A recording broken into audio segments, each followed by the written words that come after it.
بهما في الدارين ثم إلى حضرات شيخنا وأستاذنا ومعلمنا ومهذبنا ومربنا ومرشدنا وعبد الله بن محمد نور بن محمد إدريس المصنف الجنيدي الحافظ الحجي لمشايخنا في الدين والدنيا والآخرة وصلى حضرات.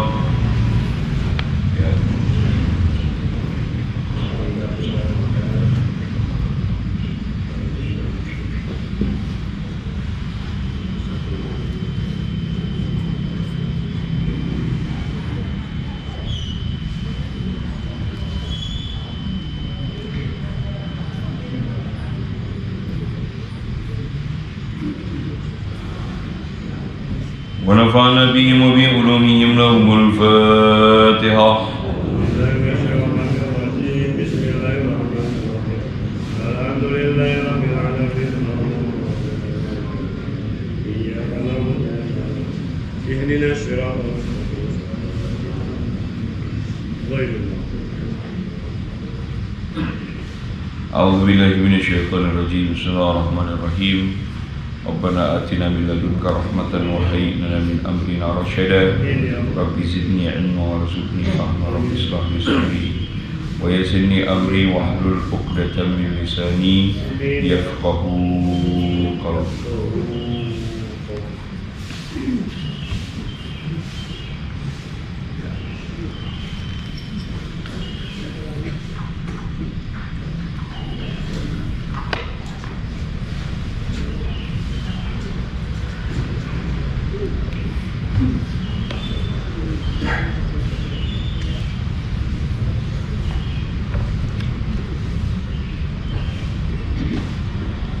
Kita lanjutkan Kifayatul Akhyar sampai pada kalimat qala wa qira'atul qur'ani wa massul mushafi wa qira'atul qur'ani wa massul mushafi wa ham. Bismillahirrahmanirrahim. Ila qala musannif rahimallahu nafa'ana bihim wa bi'ulumin fid daraini amin. Qala wa qira'atul qur'ani wa massul mushafi wa hamlu. Pembahasan kita masih membahas terkait dengan apa yang diharamkan bagi orang yang haid. Jika ada seorang wanita haid, apa saja yang dilarang? Pada kesempatan yang lalu yang sudah kita bahas baru dua.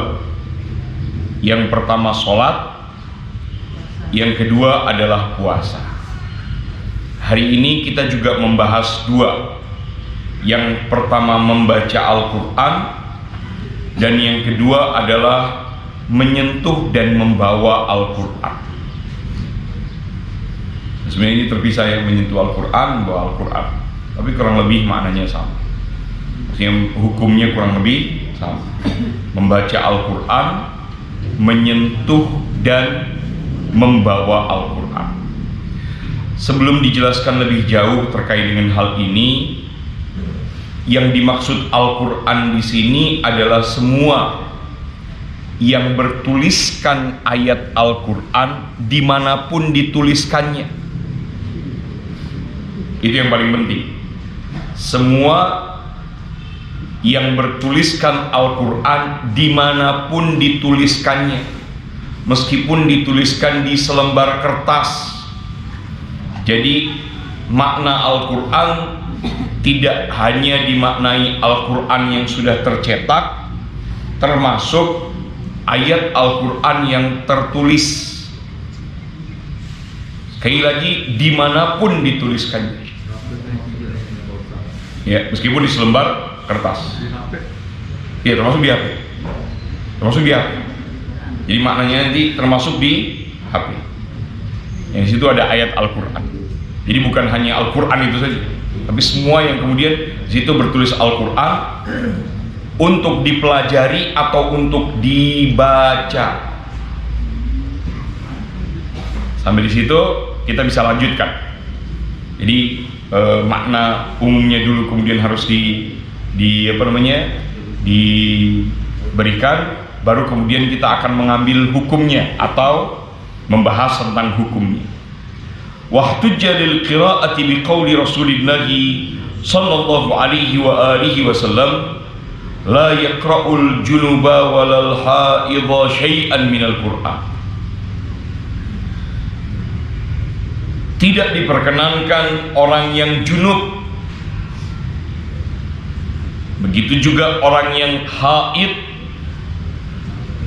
membaca syai'an minal Qur'an, membaca bahkan sebagian dari Al-Quran.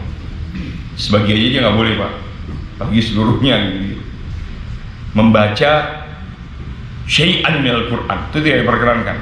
Jadi tidak disebut orang yang berhadas, karena orang yang berhadas boleh membaca Al-Quran. Orang yang hadas itu tidak boleh pegang Al-Quran, tapi baca Al-Quran boleh. Ibu-ibu belum wudu, bapak-bapak belum wudu, baca Al-Quran nggak baksa nih, nggak ada masalah. Tapi untuk yang junub dan haid, membacanya nggak boleh. Membacanya tidak boleh, apalagi memegangnya. Lu baca aja nggak boleh, apalagi memegang.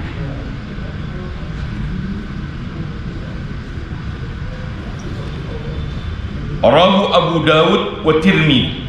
Hadis ini diriwayatkan oleh Imam Abu Dawud dan Imam Tirmidzi. Lakinnahu dhaifun. Akan tetapi hadis ini adalah dhaif, tapi dijadikan sebagai hujjah. Meskipun dhaif dijadikan sebagai hujjah. Jangan lupa Bapak Ibu sekalian, hadis dhaif itu bukan hadis palsu. Orang awam sekarang ini yang kadang-kadang ngajinya terlalu bersemangat mengatakan hadis dhaif itu hadis palsu. Nggak boleh pakai hadis dhaif, karena hadis dhaif adalah hadis palsu. Kami hanya memakai hadis-hadis yang sahih. Emang hadis itu cuma sahih doang? Ada hadis hasan. Macam-macam derajat hadis itu. Ya karena terlalu semangat ngaji jadi begitu. Semangat ngaji, nggak apa-apa sih, semangatnya bagus, tapi menyalahkan orangnya itu yang salah. Semangat ngajinya, Masya Allah, bagus lah itu, patut diberikan kupon gratis gitu ya. Tapi untuk kaitannya dengan menyalahkan orang lainnya itu, la haula wala quwata illa billah. Maaf ya, saya hanya pegang hadis sahih saja. Oh sekalian, kalimat itu kalimat yang salah, kalimat itu kalimat yang keliru. Tidak bisa di orang yang apalagi belum pernah belajar tentang ulumul hadis, dia tidak bisa mengklaim dirinya seperti itu. Belum pernah belajar ulumul hadis. Padahal belajar ulumul hadis dan ulumul Quran itu prosesnya adalah proses yang panjang. Boleh dilakukan gitu ya. Proses yang panjang boleh dilakukan setelah melalui beberapa fase pembelajaran. Kalimat ini saya rujuk dari kitab Syarah Bidayatul Hidayah Al-Imam Al-Ghazali. Jadi urutan yang pertama saya sudah pernah sampaikan di dalam majelis ini. Yang pertama harus belajar masalah-masalah furu' dulu. Semua masalah furu' yang tidak ada perbedaan di dalamnya beresin dulu. Baru kemudian belajar masalah usul dulu, yang tidak ada perbedaan di dalamnya. Beres belajar masalah usul, belajar masalah furu', baik usul akidah syariat akhlak atau furu' akidah syariat akhlak. Beres belajar usul, belajar furu', belajar tata bahasa Arab. Beres belajar tata bahasa Arab, baru kemudian boleh belajar tentang ulumul Quran dan ulumul hadis. Setelah itu baru boleh mengklaim saya hanya pakai hadis sahih saja gitu. Tapi kebanyakan yang ngomong gini kan kebanyakan yang nggak melalui proses itu Pak. Ujuk-ujuk baru belajar 2 minggu baru belajar 2 minggu Pak. Di majlis itu baru 2 minggu. Saking rajinnya tiap hari dia ngaji 2 minggu langsung mengatakan saya tidak pakai kecuali hadis sahih saja. La haula wala quwata illa billah. Qalahu fi syarhil muhaddab. Hadis ini meskipun dhaif dijadikan sebagai hujjah, larangan mempergunakan membaca dan menyentuh Al-Quran bagi yang haid dan junub. Wahtujja lamsul mushaf biqauli ta'ala. Adapun terkait dengan menyentuh mushaf, itu hujjahnya adalah firman Allah Subhanahu wa taala, la yamassuhu illal mutahharuna. Di madzhab Imam Syafi'i radhiyallahu taala anhu dan mayoritas mazhab mengatakan la yamassuhu illal mutahharun. Al-mutahharun di sini artinya orang yang suci setelah dia berwudu. Sekali lagi, al-mutahharun di sini artinya orang yang suci setelah dia berwudu, atau orang yang suci setelah berwudu dan tidak ada haid, tidak ada junub.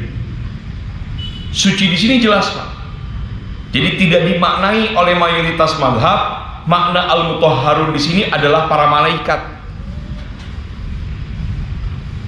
Karena dimaknai para malaikat, sehingga yang memaknai malaikat mengatakan bahwa selain dari malaikat boleh menyentuh Al-Quran dalam keadaan tidak suci. Yang menyentuh Al-Quran dalam keadaan suci itu adalah hanya malaikat. Ini menjadi masalah, gitu. Ini menjadi masalah. Tapi pandangan itu ada di Indonesia khusus. Pandangan itu di Indonesia khususnya ada. Karena di Indonesia ini mazhabnya mayoritas mazhab Syafi'i, maka pandangan itu tidak bisa dipegang. Bagi yang bermazhab Syafi'i tidak bisa dipegang. Bagi yang termasuk mayoritas mazhab tidak berpegang pada pandangan itu. Wa qaulu sallallahu alaihi wasallam la yamassul Qur'an illa tahir. Dikuatkan dengan hadis Nabi sallallahu alaihi wasallam, la yamassul Qur'an illa tahir. Tidak diperkenankan menyentuh Al-Quran kecuali orang yang suci, tidak junub, tidak haid, dan dalam keadaan berwudu. Tidak junub, tidak haid, dan dalam keadaan berwudu. Rawahu Daruqutni an Ibnu Umar, dari Imam Daruqutni dari Sayyidina Abdullah bin Umar radhiyallahu anhu. Wa idza harrama massuhu fahamluhu aula. Jika menyentuhnya itu haram, maka membawanya lebih haram. Jika menyentuhnya haram, maka membawanya lebih haram. Aula, lebih haram. Nah, kemudian sekarang ada beberapa, sebelum kita lanjutkan, ada beberapa pertanyaan. Membaca Al-Quran itu syarat keharamannya ada berapa? Jadi apa saja syarat keharaman ketika kemudian membawa Al-Quran menjadi tidak diperkenankan, gitu ya. Membaca Al-Quran, qiraatul Quran. Ada di sini dikumpulkan dalam kitab, ada 7 syarat. Jika 7 syarat ini salah satunya terpenuhi, maaf ya,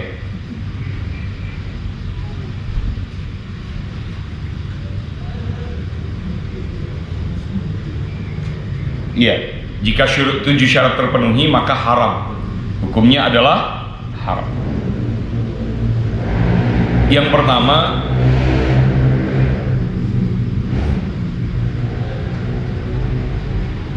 saya ambil yang umum dulu saja. Yang membacanya adalah orang muslim dan muslimah. Dengan kata lain, kalau yang membacanya orang kafir, hukumnya adalah enggak. Kalau yang bacanya muslim dan muslimah dalam keadaan junub, atau gitu bahasanya. Jika yang membacanya muslim dan muslimah dalam keadaan junub dan haid, maka hukumnya adalah haram. Tapi jika ada orang kafir yang kemudian membaca Al-Quran gitu ya. Hukumnya adalah tidak haram. Hukumnya adalah tidak haram, kan dia tidak terikat hukum. Kecuali dia sudah masuk ke dalam Islam. Jadi hukumnya haram bagi orang yang haid dan junub membaca Al-Quran. Jika dia muslim, dia muslim. Bagaimana kalau kondisi dia yang belum balik? Yang haram itu kalau sudah balik. Kalau yang belum balik kemudian membaca Al-Quran, nggak ada masalah, gitu ya. Ini kan kaitannya dengan junub dan haid. Berarti rata-rata yang belum balik itu belum junub, belum haid, nggak ada masalah. Kan pertanyaannya kemudian ditanyakan, bagaimana kalau anak kecil yang kemudian belum balik dia membaca Al-Quran? Nggak ada masalah. Bahkan dia menghafalkan Al-Quran. Ada pesantren yang menerima anak menghafal Al-Quran itu di bawah umur 7 tahun. Toleransinya hanya sampai umur 10 tahun.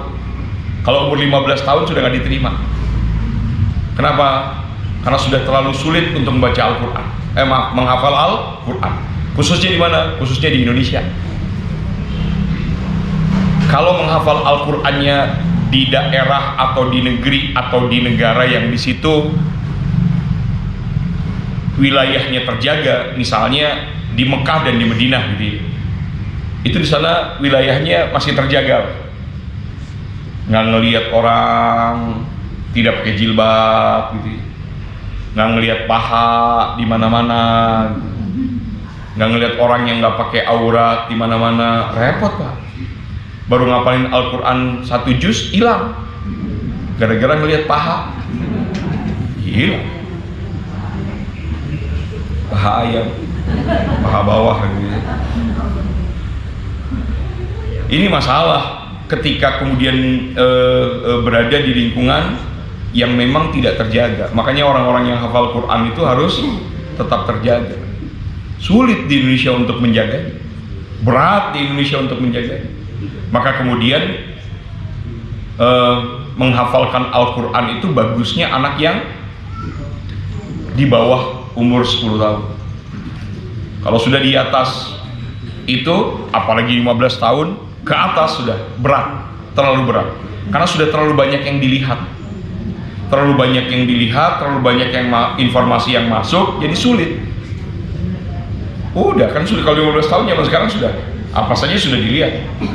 Makanya kenapa kok anak-anak kita yang kemudian di atas umur 15 tahun itu lambat menghafalkan Al-Quran? Ya karena begitu, karena emang nggak gampang. Yang berikutnya, kalau pengen ngapalin Al-Quran harus diisolasi, harus berada di lingkungan 1 tahun nggak kemana-mana.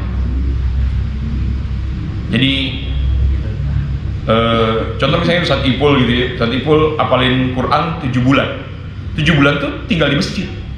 7 bulan itu tinggal di masjid, nggak ketemu siapa-siapa. Di masjid aja 7 bulan. 7 bulan masjid, sholat, mandi di masjid, semuanya di masjid. Semuanya di masjid. Di situ ada masjid, ada kamar tidur sih. Nggak kemana-mana, nggak kemana-mana. 7 bulan, hafal Quran. Nggak ketemu orang, baru bisa hafal Quran. Tapi kalau masih ketemu orang, masih susah Pak di Indonesia. Berat, sangat berat.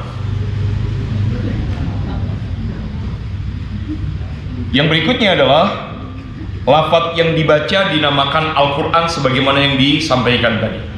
Maksudnya lafaz yang dibaca dimaknai Al-Quran, bahwa apa saja yang tertulis di situ ayat Al-Quran, dimanapun ditulisnya disebut Al-Quran, itu adalah Al-Quran. Yang berikutnya, hukum membaca Al-Qurannya adalah hukumnya sunnah. Jika hukumnya adalah wajib, maka dia pada saat haid dan junub tetap dibolehkan membaca Al-Quran. Contohnya dia nazar membaca ayat Al-Quran. Pada saat nazar itu terjadi, dia pada kondisi junub atau haid, maka dia tetap harus membacanya. Tapi kalau hukumnya sunnah, tidak diperkenankan dia untuk membacanya. Gitu. Itu yang keempat. Yang kelima, membacanya dengan menggunakan suara. Kalau nggak ada suaranya, misalnya bibirnya aja yang gerak, tapi suaranya tidak terdengar meskipun oleh telinganya sendiri, maka dibolehkan untuk dibaca meskipun dalam keadaan haid atau junub. Baca Yasin.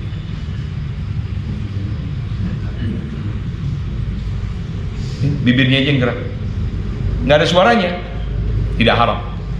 Kalau suaranya keluar, itu disebut qiraah, baru disebut qiraah, baru disebut membaca Al-Quran. Jadi ibu-ibu yang kemudian lagi haid, lagi junub, boleh nggak baca Al-Quran? Nggak boleh kalau kedengaran suara. Boleh nggak di dalam hati? Boleh. Boleh nggak kalau bibirnya aja yang gerak? Boleh, asal jangan ada suara. Jadi ibu-ibu kan sudah biasa baca Yasin, apal asal diingetin depannya, gitu ya. Apal asal diingetin depannya. Kalau depannya diingetin, insya Allah apal.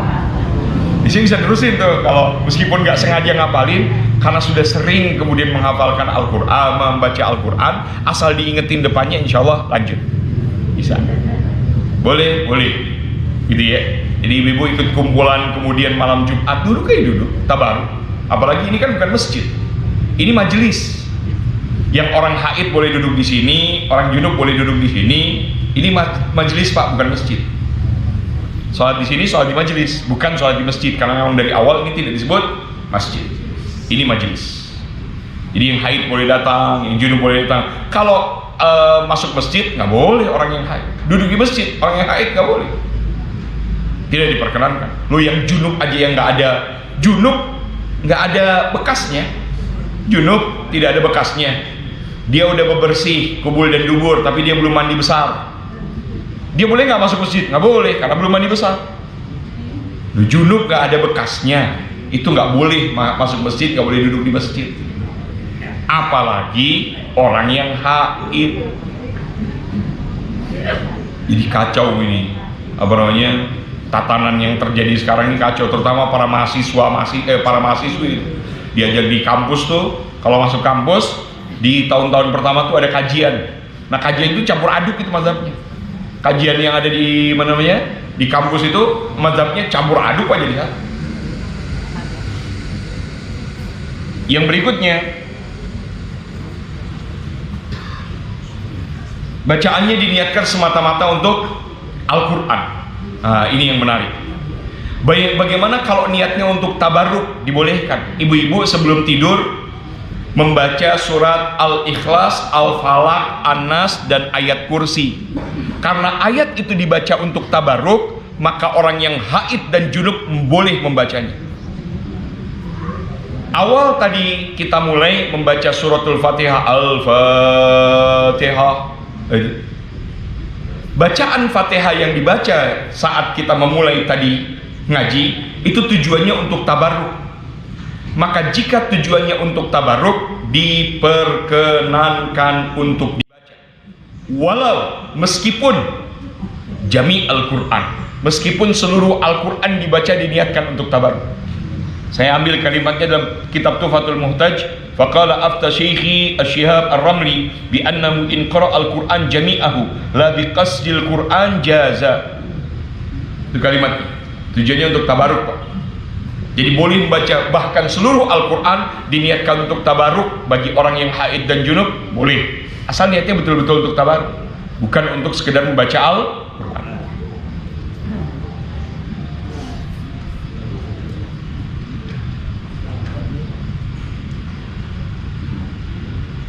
Sudah ya, sudah semua ya, sudah 7-7-nya ya Pak. Sudah 7-7-nya kemudian disebut. Baik. Jadi sebenarnya orang yang ini solusi bagi orang yang sedang menghafalkan Al-Quran. Boleh nggak dia kemudian memurojaah? Untuk zaman sekarang, murojaah Al-Quran bagi anak yang menghafalkan Al-Quran meskipun dia dalam keadaan haid nggak sulit. Tidak sulit. Kenapa? Kan dia bisa mendengarkan Al-Quran sambil kemudian mengulang-ulangnya di hati. Boleh, nggak ada masalah. Dia pasang muratal Al-Quran, kemudian dia dengarkan, habis itu kemudian dia ulang dengan hatinya, boleh, bisa, bisa, nggak ada masalah. Kenapa? Karena tidak haram ketika kemudian sekedar dia mendengarkan, mengulangnya di hati, tidak. Jadi tidak ada jalan, tidak sulit gitu untuk orang zaman sekarang. Lah dulu nggak ada, dulu kemudian sulit. Sekarang ada fasilitasnya, tidak ada alasan bagi mereka yang kemudian sedang menghafalkan Al-Quran. Hanya kemudian bagaimana dengan mengajarkan Al-Quran? Nah, para ulama berbeda pendapat. Di dalam mazhab Imam Syafi'i sebaiknya dihindari. Kan kalau di tahfidz pesantren-pesantren tahfidz itu banyak para penghafal Al-Quran yang kemudian diwajibkan punya tugas untuk mendengarkan hafalan Al-Quran gitu ya. Apa disebutnya Ustaz? Ya. Tasmi Al-Quran itu yang pentasminya namanya siapa? Lupa ya? Saya sudah lupa ini pesantren dulu ya. Jadi yang mendengarkan Al-Quran itu yang membetulkan bacaan itu. Kalau lagi haid mereka nggak betulkan bacaan. Di pesantren Al-Quran nggak betulkan bacaan. Mereka diganti sama yang lain. Kenapa? Karena mereka memperbaiki bacaan. Tujuannya untuk memperbaiki bacaan, bukan tabaruk itu. Tujuannya untuk memperbaiki bacaan. Tidak diperkenankan. Apa sih namanya itu ya? Itulah pokoknya. Lupa saya juga namanya. Illa ayyakuna fi amtiatin walam yaksid hamlahu bi khususihi. Kecuali Al-Quran tadi dibawa bersamaan dengan barang. Di dalam tas ada Al-Quran, ada juga barang-barang yang lain. Boleh nggak bawa Al-Quran? Nanti kita akan rinci. Walam yaksid hamlahu bi khususi, tidak dikhususkan hanya membawa Al-Quran. Baik, perinciannya begini. Jika dia membawa tas di dalamnya ada barang sekaligus Al-Quran, kalau niatnya hanya khusus bawa Al-Quran, haram. Kalau ada barang yang lain. Kalau niatnya bawa barang yang lain, hukumnya adalah boleh. 3. Kalau niatnya niat kedua-duanya, maka terjadi perbedaan pendapat. Imam Romli mengatakan boleh, Imam Ibnu Hajar mengatakan tidak boleh. Bagaimana kalau tidak diniatkan dua-duanya? Sama, Imam Romli mengatakan boleh, Imam Ibnu Hajar mengatakan tidak boleh. Amannya bagaimana? Amannya mengambil di situ tidak ada perbedaan. Niat apa? Niat bawa barang meskipun dalamnya ada Al-Quran. Niat bawa barang meskipun dalamnya ada Al-Quran. Gitu. Karena niat kedua-duanya atau tidak diniatkan kedua-duanya itu ada perbedaan pendapat. Tapi boleh salah satunya diambil.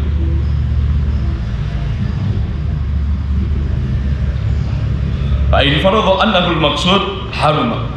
Jika hanya kemudian diniatkan Al-Quran, hukumnya adalah haram. Jazama bidzalika Rafi'i, Imam Rafi'i menetapkan hal itu. Qala wa dukhulul masjid, masuk ke dalam masjid. Insya Allah akan kita bahas pada pertemuan yang akan datang, insya Allah.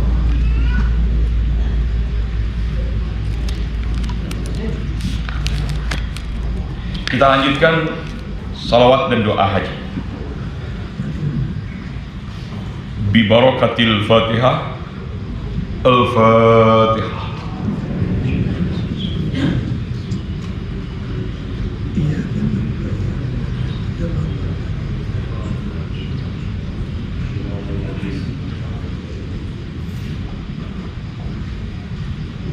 Bismillahirrahmanirrahim. Allahumma salli ala Sayyidina Muhammadin adada ramlin waqiq, salatan tarzukuna min ahli taufiq wa tuballighuna bihal hudura ila al-baitil atiq wa ziyarata qabrihi wa Abi Bakr Siddiq wa ala alihi wa sahbihi wa sallim. Allahumma bihaqqil haramain wa bihaqqi jaddil Hasan wal Husain ballighni ya Allah ila Makkatal Musharrafah wa Zamzam wal Maqam wal Mash'aril Haram wa ila al-Madinatil Munawwarah ya Aziz ya Rahman birahmatika ya arhamar rahimin. Kita lanjutkan Ihya.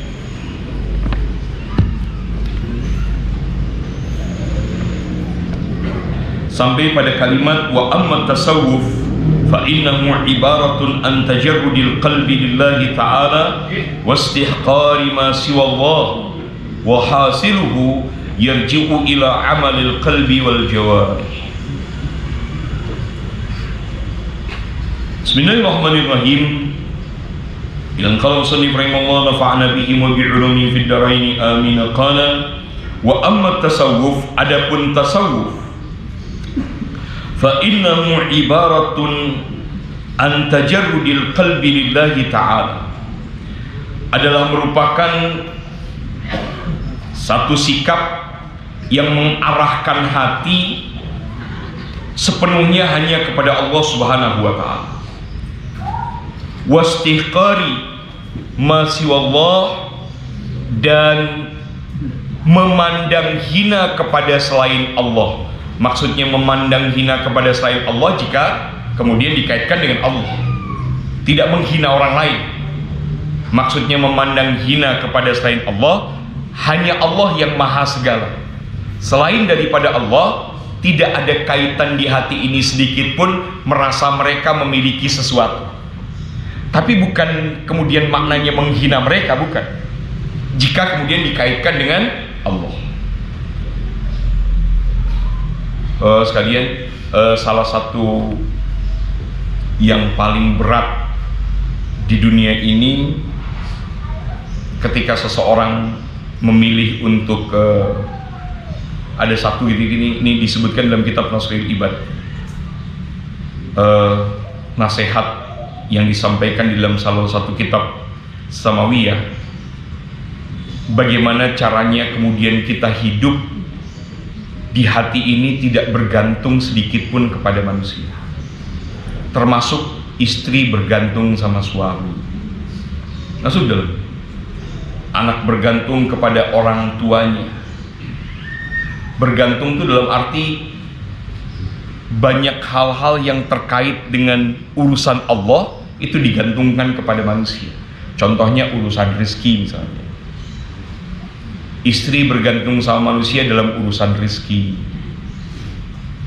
Rezeki di sini maknanya segala hal yang kemudian menjadi karunia Allah, termasuk harta benda yang diberi, kan itu bagian kecil dari rezeki. Anak demikian juga seperti itu.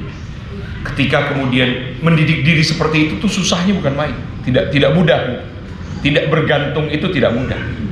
Tapi bagaimana caranya kemudian kita melatih diri untuk merasa bahwa yang ngurus hidup kita itu Allah. Orang-orang yang dia ada di sekitar kita itu adalah karunia yang diberikan oleh Allah. Jadi kedudukan mereka itu sama-sama karunia Allah, bukan sebagai penentu kehidupan seseorang, tapi sebagai karunia dari Allah yang Allah berikan sebagai rezeki buat kita. Anak-anak itu karunia dari Allah yang diberikan kepada kita sebagai rezeki buat kita. Adanya suami di samping itu adalah merupakan karunia dari Allah yang Allah titipkan juga apa saja yang baik sebagai karunia juga buat kita, titipan. Maka ketika kemudian itu sudah terdidik dengan baik, tidak ada orang yang merasa kehilangan, kan? Tidak ada orang yang merasa kehilangan, tidak ada orang yang kemudian merasa kecewa dan lain sebagainya. Kenapa? Karena tahu yang bakal ngurus adalah Allah. Bakal ngurus Allah. Wa hasiluhu yarji'u ila amalil qalbi wal jawarih. Hasilnya kembali kepada amalan hati dan amalan anggota tubuh. Wa mahma fasadal amal fatal aslu. Ketika amal perbuatan rusak, maka hilanglah pokok. Ketika amalan rusak, maka hilanglah pokok. Kita mulai dari kalimat wahasiluhu, hasilnya akan kembali kepada amal hati dan anggota tubuh. Ketika amalan rusak, maka asalnya ini ya hilang. Asalnya ini hilang. Maksudnya apa? Ya tasawuf itu sendiri gitu. Artinya jika seseorang amalannya rusak, maka sebenarnya apa yang dimaksud dengan ilmu tasawuf dalam dirinya itu sebenarnya sudah tidak ada. Rusak juga. Rusaknya amal itu menunjukkan rusaknya ilmu. Ini ya bicara soal ilmu tasawuf. Rusaknya amal hati itu merupakan rusaknya ilmu tasawuf. Sudah rusak ilmu tasawuf yang kemudian menjadi bagian terpenting. Pada pekan yang lalu kita membahas begini, semua ulumud diniyah itu sudah rusak karena sudah dicampur aduk dengan urusan agama. Semua urusan ilmu diniyah itu, ilmu yang terkait dengan agama, itu kebanyakan sudah rusak. Fikih udah rusak gara-gara dicampur dengan kepentingan dunia. Fatwa-fatwa itu dikeluarkan hanya karena kepentingan dunia, misalnya begitu ya. Contoh gitu, udah campur aduk jadi satu. Ilmu-ilmu bahasa sudah rusak karena ilmu bahasa kemudian dipakai untuk hanya sekedar menunjukkan bahwa jati dirinya memiliki kelebihan di dalam segala macam lah, sudah hancur. Satu-satunya yang selamat adalah ilmu tasawuf. Itu pun kemudian kudu diuji. Ketika amalan seseorang itu rusak, maka menunjukkan bahwa ilmu tasawuf itu rusak. Yang paling sangat amat mengkhawatirkan jika ilmu tasawuf itu rusak dari para ulama kita. Dari sumbernya Pak, dari sumber ilmu. Jika ilmu tasawuf itu rusak dari para ulama gitu. Kalau ilmu tasawufnya rusak, amalannya rusak. Kalau amalannya rusak, maka tidak bisa dijadikan sebagai ittiba. Sulit jadi ittiba. La haula wala quwata illa billah. Padahal itu menjadi ilmu terakhir yang paling mungkin menyelamatkan seluruh masyarakat kita, ada ilmu tasawuf. Nggak ada Pak. Seluruh ilmu yang ada, kata Imam Ghazali, jika kemudian seluruh ilmu rusak, maka yang bisa menyelamatkan hanya ilmu tasawuf. Tapi jika ilmu tasawuf rusak, sudah rusak semuanya. Yang kita ceritakan kemarin bahwa banyak orang yang kemudian yang menghitung urusan dunia ini dengan menghitung semua urusan di dunia ini dengan uang. Semua dihitung pakai uang. Semua dihitung pakai uang. La haula wala quwata illa billah. Saya kan sudah bayar anak saya sekian. Karena saya sudah bayar anak saya sekian, harusnya uang itu nggak bisa dibandingkan dengan nilai pendidikan sampai kapanpun. Nilai pendidikan yang didapat, apalagi didapat di pesantren, itu nggak bisa digantikan dengan dunia dan seisi. Ilmu Allah yang diberikan tidak bisa digantikan dengan dunia seisi.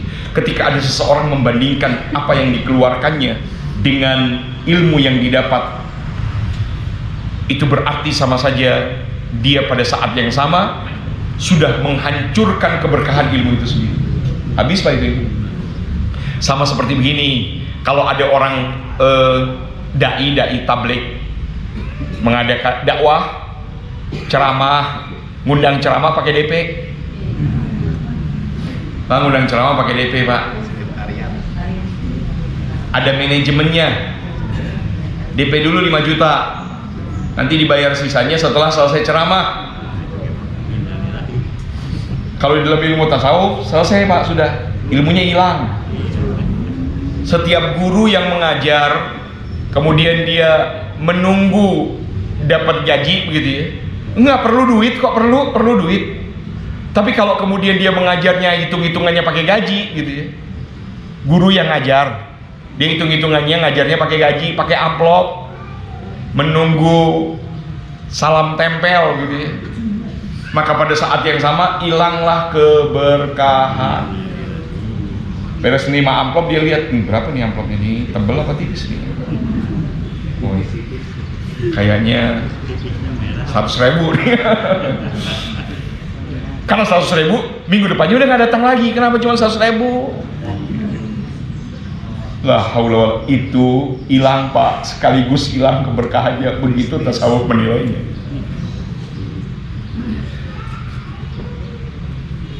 Ya Allah, jadi memang tidak gampang gitu. Ketika yang mengerikan bahasa yang terakhir, Pak. Ketika tasawuf itu hilang, maka hilang semua nilai keberkahan ilmu. Ketika tasawuf itu hilang, maka hilang semua nilai keberkahan ilmu. Kalau nilai keberkahan ilmu hilang, maka nilai keberkahan hidup juga hilang. Itu yang ditakutkan. Kamu ngomong apa sekarang kita? Wa fi asfari haula'i nadhrun lil fuqaha'i min haitsu innahu it'abu nafsin bila faidatin.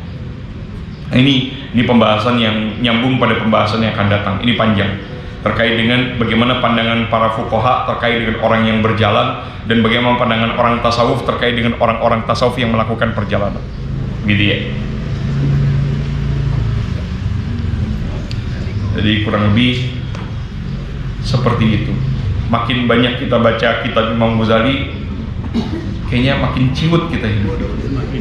Makin bodoh gitu, Pak. Makin kelihatan bodohnya, makin banyak kita sebenarnya kita nggak tahu apa-apa. Ya Allah, kita nggak berbuat seakan-akan gitu ya, seakan bahasanya seakan kita belum pernah berbuat apa-apa. Apa-apa yang kita lakukan kayaknya, ya Allah, masih banyak yang salah, masih banyak yang keliru. Masya Allah. La haula wala quwwata illa billah. Kita tutup dengan hizbun nasr ala ada bi barakatil Fatihah. Al-Fatihah.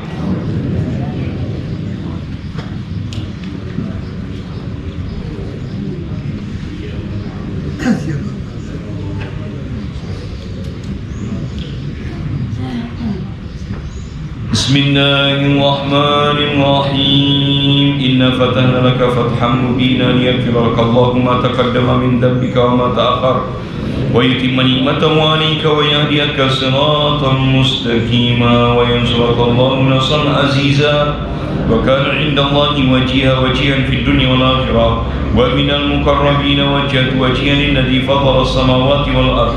Bismillahirrahmanirrahim. نصر من الله وفتح قريب وبشر المؤمنين يا أيها الذين آمنوا كونوا أنصار الله كما قال عيسى ابن مريم للحواريين من أنصاري إلى الله قال الحواريون نحن أنصار الله والله لا إله إلا هو الحي القيوم لا تأخذه سنة ولا نوم له ما في السماوات وما في الأرض من ذا الذي يشفع عنده إلا بإذنه يعلم ما بين أيديهم وما خلفهم ولا يحيطون بشيء من علمه إلا بما شاء وسع كرسيه السماوات والأرض ولا يؤوده حفظهما وهو العلي العظيم.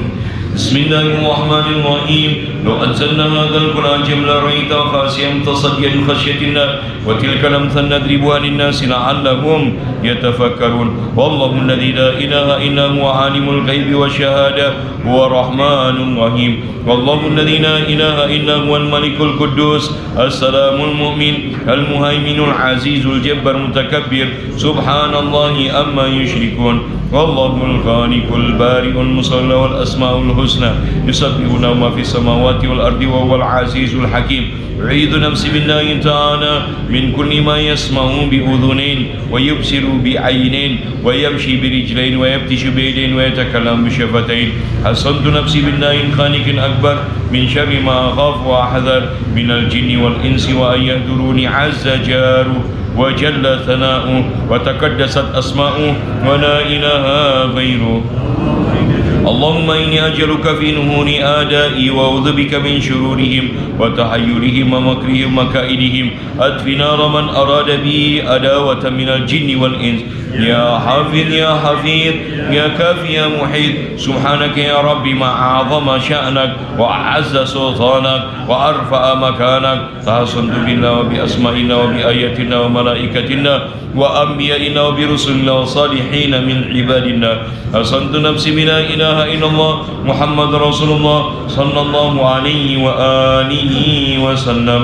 اللهم ارزقني بعينك التي لا تنام واكنفني بكنافك الذي لا يرام والإكرام وارحمني بقدرتك علي فلا أهلك وأنت ثقتي ورجائي يا غياث المستغيثين يا درك الهالكين اكفني شر كل طارق يترك بليل أو نهار إن طارقا يترك بخير إنك على كل شيء قدير بسم الله أرقي نفسي من كل ما يؤذي ومن كل حاسد اللهم شفائي بسم الله ركيت اللهم رب الناس أذهب البأس اشفي أنت الشافي وعافي أنت المعافي لا شفاء إلا شفاؤك شفاء لا يغادر سقما ولا ألما يا كافي يا وافي يا حميد يا مجيد ارفع عني كل تعب شديد واكفني من الحد والحديد والمرض الشديد والجيش العديد واجعل لي نورا من نورك وعزا من عزك ونصرا من نصرك وبهاء من بهائك وعطاء من عطائك وحراسة من حراستك وتأييدا من تأييدك يا ذا الجلال والإكرام والمواهب العظام أسألك بك ولا أسألك بأحد غيرك أن تكفيني شر كل ذي شر إنك أنت الله الخالق الأكبر وصلى الله على سيدنا محمد وآله وصحبه وسلم تسليما طيبا مباركا فيه والحمد لله رب العالمين ظاهرا وباطنا وعلى كل حال يا أرحم الراحمين والحمد لله رب العالمين. Mudah-mudahan dikabuli ijabah oleh Allah Subhanahu wa taala. Wabillahi taufiq wal hidayah minkum. Assalamualaikum warahmatullahi wabarakatuh.